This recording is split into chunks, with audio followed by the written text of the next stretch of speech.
Principle number 3 in finish line thinking is all about expecting to win. Let me tell you a little story. The great American sprinter Michael Johnson was a champion by any measure. He won 4 Olympic gold medals. He won 4 World Championship gold medals for a total of 8 championship level gold medals at the highest level of his sport. One day, a reporter came up to him and said, "Mr. Johnson, how come you wear gold shoes?" Because Michael Johnson used to wear these gold Nike shoes. They were made with real gold. They weighed only 3.5 ounces. They cost about a couple $1,000s a pair.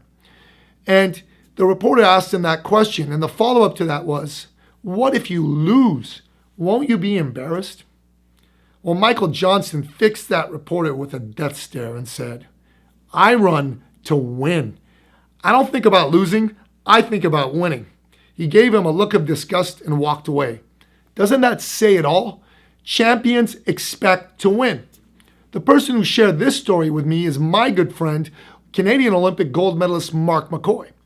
So I asked Mark after he shared the story with me, "Mark, did you always expect to win?" He shocked me with his answer because he said no. And I said, "But you're an Olympic gold medalist." Like he's not a human being, right? And he said, "Well, yes, I am. But you know what? When I was younger, especially, I didn't always expect to win." He said, "But I will share something important with you, Nikki." He said, "Whenever I expected to win, I almost always won. Whenever I just hoped to win, I almost always lost." And I said, "Mark, wow, that's fascinating, man. You can't just leave me with that. How come sometimes you expected to win and sometimes you just hope to win? Those are 2 very different states of being." His answer absolutely floored me. It's one of the most powerful things that I've ever heard. He said, "It was all a function of my level of preparation and focus. Whenever I had done the work to be fully prepared, I could feel it in my cells, and victory was almost certainly assured. But whenever I was winging it or wasn't quite fully prepared, I felt a lot less confident, and that meant that victory was a lot less certain." So let me ask you this question. Have you ever been so prepared that you could feel in your cells that whatever it was you were going for, it was yours, you had it?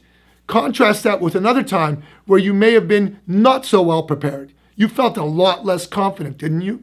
Let me ask you this. With what's most important to you, are you as prepared as you could be? Are you prepared for victory? Are you focused on winning? If the answer is yes, good for you. But if the answer is no, here's something I want you to do. I want you to take a moment and think about one thing you could do to up your level of preparation. Do that, and you will see your results will skyrocket and skyrocket rapidly.